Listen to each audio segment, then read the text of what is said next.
మహిళా క్రీడలకు సంబంధించి భారతదేశంలో ఇప్పుడు ఒక న్యూస్ చాలా ట్రెండ్ అవుతోంది. WPL women premier league. ఇంతవరకు దేశంలో చాలా కాలం నుంచి IPL ఈ పిచ్ ఉండేది. ఫస్ట్ టైం అసలు న్యూస్లోకి ఉమెన్ ప్రీమియర్ లీగ్ వచ్చింది. మహిళా మ్యాచ్లు, ముఖ్యంగా క్రికెట్ మ్యాచ్లు, వీటికి ఆధారం ఇంతకుముందు అసలు లేనే లేదు. ఎవరో ఒకళ్ళిద్దరు ప్లేయర్ మనకు తెలుసు, మిథాలీ రాజ్ లాంటి వాళ్ళు. అంతకు మించిన అవగాహన కూడా మనకు లేదు. ప్రపంచంలో క్రికెట్ అంటే ఎక్స్క్లూజివ్లీ ఫర్ మేల్స్ అనే ఒక ధోరణి అనమాట. క్రికెటే కాదు, చాలా స్పోర్ట్స్. భారతదేశంలో చూసుకుంటే ఇప్పుడు సానియా మిర్జా ఒక టెన్నిస్ ప్లేయర్, PV సింధు ఒక బ్యాడ్మింటన్ ప్లేయర్, కరణం మల్లేశ్వరి ఒక వెయిట్ లిఫ్టర్, మేరీ కోమ్ ఒక బాక్సర్. చాలామంది అమ్మాయిలు అంతర్జాతీయ స్థాయిలో ఎంతో పేరు తెచ్చుకున్నా సరే మహిళా స్పోర్ట్స్కి భారతదేశంలో ఆదరణలు చాలా తక్కువ, స్పాన్సర్స్ కూడా చాలా తక్కువ అన్నమాట. సో మీరు చూసే ఉంటారు డంగల్ అనే మూవీ. హర్యానా, పంజాబ్ ఈ ప్రాంతాల్లో, నార్త్ ఇండియాలో అమ్మాయిల్ని ప్రోత్సహించాలంటే ఎంత కష్టమో, ఒక తండ్రి పడే కష్టం. ముఖ్యంగా కొన్ని ఫీల్డ్స్లో అమ్మాయిలు పైకి రానివ్వరు. అండ్ ఏ రంగంలో అయినా, రాజకీయాలు కావచ్చు, లేకపోతే బిజినెస్ కావచ్చు, లేకపోతే సివిల్ సర్వీసెస్ కావచ్చు, ఏ రంగంలో అయినా ఒక అమ్మాయిలు అంటే ఒక్కటో రెండో స్పార్క్లింగ్ కేసెస్ కాకుండా ఎక్కువ మంది రావాలంటే కొంచెం కష్టమైన పనే. They have to break the glass ceiling అనమాట. అయితే ఫస్ట్ టైం ఇంతవరకు కూడా BCCI వాళ్ళు మహిళా క్రికెట్ని ప్రోత్సహిస్తూ ఫండింగ్ చేస్తూ వాళ్ళే పాపం ఆదరించేవాళ్ళు. కానీ అది ఓన్లీ స్కెలిటన్ నెట్వర్క్ అనమాట. అంతకు ఎక్కువ ఖర్చు ఎక్కువ అయ్యేది, రాబడి అసలు ఉండేది కాదు. ఫస్ట్ టైం ఈ WPL స్టార్ట్ చేసి ఈ విధంగా ముందుకు తీసుకెళ్ళటం, దాంతోపాటు ఈ WPL ఇప్పుడు సెల్ఫ్ సఫిషియెంట్ అవటం అనమాట. ఉమెన్ క్రికెట్ అనేది భారతదేశం ఫస్ట్ టైం సెల్ఫ్ సఫిషియెంట్, అంటే తనకు తనే ఫండింగ్ చేసుకోగలిగే కెపాసిటీ ఇప్పుడు వచ్చింది. అసలు మహిళా క్రికెటర్స్ని ఎవరైనా బిడ్ చేస్తారా WPL అనే క్వశ్చన్ ఇంతకుముందు ఉండేది. కానీ ఫస్ట్ టైం మహిళా క్రికెటర్స్, అంటే పురుషులకు అంత ఆదరణ లేకపోయినా కొంతవరకు మహిళా క్రికెటర్స్ కూడా ఆదరణ స్టార్ట్ అయింది. ముఖ్యంగా అంతర్జాతీయ స్థాయిలోకి వెళ్ళాక ఎవరికైనా ఫేమస్ అవుతారు. ఉదాహరణకు సానియా మిర్జా కానీ, PV సింధు కానీ, వీళ్ళు చాలామంది ఫేమస్ అవుతుంటారు. కానీ ఎప్పుడైతే స్టేట్ లెవెల్లో, నేషనల్ లెవెల్లో ఆడతారో వాళ్ళని పైకి తీసుకెళ్ళడం చాలా కష్టం. అటువంటి స్పోర్ట్స్కి స్పాన్సర్షిప్, ముఖ్యంగా మహిళా క్రీడలకి స్పాన్సర్షిప్ చాలా అవసరం అనమాట. ఈ WPLలో 5 ఫ్రాంచైజెస్ ఉన్నాయి. Royal Challengers Bengaluru, Delhi Capitals, Gujarat Giants, UP warriors, Mumbai Indians అనమాట. సో వీళ్ళకి సంబంధించి చాలా మంది రిజిస్టర్ చేసుకున్నారు. మీకు తెలిసే ఉంటుంది, ప్రీమియర్ లీగ్స్లో చాలా దేశాల్లో not only domestic players, international players కూడా, అంటే ఎవరైతే బయట విదేశీ ప్లేయర్స్ ఉన్నారో వాళ్ళు కూడా వచ్చి వాళ్ళ పేరు రిజిస్టర్ చేసుకోవచ్చు అనమాట. అంటే వేరే దేశం వాళ్ళు కూడా రావచ్చు.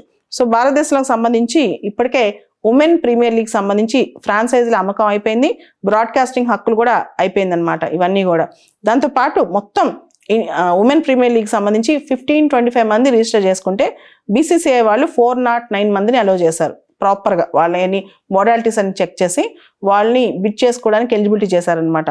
సో బిడ్డింగ్ నిన్నటి నుంచి మొదలైంది. దాదాపు ఈ రిజిస్టర్ చేసుకుని ఫైనలైజ్ చేసిన వాళ్ళు 264 మంది భారతీయ క్రీడాకారులు, క్రికెట్ ప్లేయర్స్ అయి ఉండగా, ఉమెన్ క్రికెట్ ప్లేయర్స్ 163 మంది విదేశీ క్రికెటర్స్ ఉన్నారు అమ్మాయిల్లో. అయితే ఈ బిడ్డింగ్ అనేది మనం చూస్తే ఒక్కొక్క టీము దాదాపు 15 నుంచి 18 మందిని కొనుక్కోవచ్చు అనమాట. So basic 10 lakhs, 20 lakhs, 30 lakhs, 40 lakhs, 50 lakhs ఇట్లా బిడ్డింగ్ స్టార్ట్ అవుతుంది. ఒక్కో జట్టు దగ్గర 12 కోట్ల మనీ పర్స్ కూడా ఉంటుంది అనమాట. అవసరమైతే ఎంతైనా పెట్టి చేయొచ్చు. క్యాప్డ్ ప్లేయర్స్ ఉంటారు కదా, వాళ్ళకి కొంచెం బిడ్డింగ్ ప్రైజెస్ ఎక్కువ ఉంటాయి. అన్క్యాప్డ్ ప్లేయర్స్కి బిడ్డింగ్ ప్రైజెస్ తక్కువ ఉంటాయి అన్నమాట. సో ఆంధ్రప్రదేశ్, తెలంగాణ నుంచి కూడా కొంతమంది వెళ్ళారు, కానీ ఇంకా వాళ్ళకి అంత రేట్లు అంత బిడ్ అవ్వలేదు. సో ఫస్ట్ టైం మొత్తం ఉమెన్ క్రికెట్లోనే స్మృతి మందానా, ఈ అమ్మాయి రాయల్ ఛాలెంజర్స్ బెంగళూరు వాళ్ళు 3.4 crores ఇచ్చి అమ్మాయిని బిడ్ చేసుకున్నారు. అలానే ఆష్లే గార్డ్నర్, ఈ అమ్మాయి ఆస్ట్రేలియా అమ్మాయి అనమాట, ఈ అమ్మాయిని 3.2 crores. ఇలా మన హర్మన్ ప్రీత్ కౌర్, దీనికి ముంబై ఇండియన్స్ 1.80 crores. ఇట్లా బాగానే బిడ్ చేసుకున్నారు అమ్మాయిల్ని. అంటే భవిష్యత్తులో మహిళా క్రికెట్ కూడా ఆదరణ పెరిగే అవకాశం ఉంది. ఇది మహిళా క్రికెట్కి ఆదరణనే కాదు, ఇంకా కొన్ని ముందు రకరకాల గేమ్స్ కూడా మహిళా గేమ్స్ కూడా ఆదరణ పెరిగే అవకాశం ఉంది. మీరు గమనిస్తే గత మాసంలో మహిళా కుస్తీ ఉమెన్ రెజ్లర్స్ ఢిల్లీలో జంతర్ మంతర్ దగ్గర చాలా పెద్ద ప్రొటెస్ట్లు చేశారు. వాళ్ళు సెక్షువల్ హరాస్మెంట్ గురవుతున్నారని.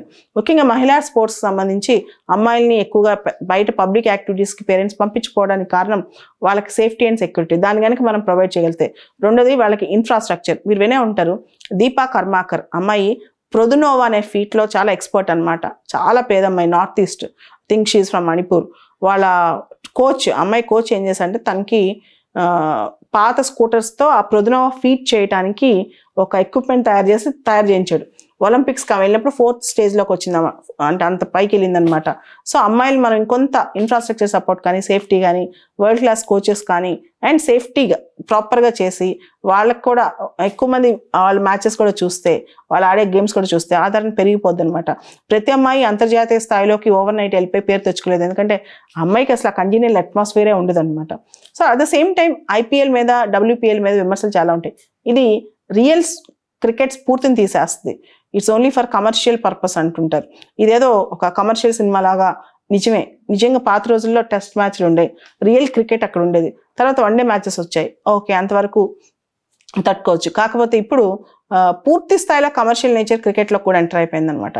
ఇది కొంత బాధాకరం. అంటే రియల్ క్రికెట్ అనేది పోతుంది. అలానే రియల్ చాలా స్పోర్ట్స్లో కూడా. అండ్ ఇంకొకటి, ఆడపిల్లలు స్పోర్ట్స్లోకి వెళ్ళిన తర్వాత అందరూ ఎక్సెల్ కాలేరు. అతి కొద్ది మంది మాత్రమే స్టేట్ లెవెల్, నేషనల్ లెవెల్లోకి వెళ్ళగలరు. మిగతా వాళ్ళ పరిస్థితి ఏంటి? ఒకళ్ళిద్దరిని గవర్నమెంట్ ఎంకరేజ్ చేస్తుంది. మీరు చూస్తే పిటి ఉషా ఉంది, తనకి రాజ్యసభ మెంబర్షిప్ ఇచ్చారు. మేరీ కోమ్ ఉంది, తనకి రాజ్యసభ మెంబర్షిప్ ఇచ్చారు. కరణం మల్లేశ్వరి ఉంది, ఢిల్లీ స్పోర్ట్స్ యూనివర్సిటీకి ఆవిని వైస్ ఛాన్సలర్ చేశారు. ఇవన్నీ గొప్ప విషయాలు. కానీ ఎంతమంది అమ్మాయిలు స్పోర్ట్స్ కెరీర్గా తీసుకుని తర్వాత దాన్ని సక్సెస్ అయ్యారు? ఎంతమంది అమ్మాయిలు దాన్ని సక్సెస్ కాలేకున్నారంటే 0.1% కూడా పైకి రాలేకపోయారు. నాకు తెలిసే చాలా మంది అమ్మాయిలు ఉన్నారు. అసలు స్పోర్ట్స్లోనే రాజకీయాలు ఇంకా దేనిలోనే ఉండవు.